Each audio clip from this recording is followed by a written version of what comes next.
هذه جهنم التي كنتم توعدون اصلوها اليوم بما كنتم تكفرون اليوم نختم على أفواههم وتكلمنا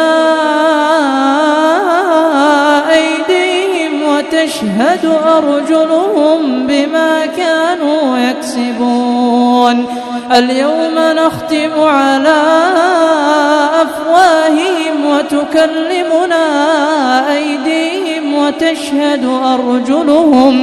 وتشهد أرجلهم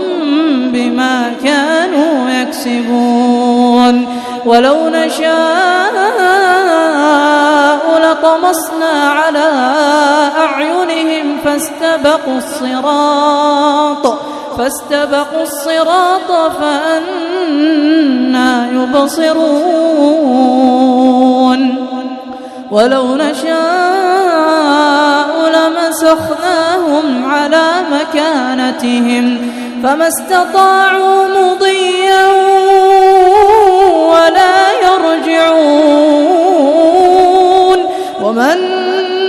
نعمره ننكسه في الخلق أفلا يعقلون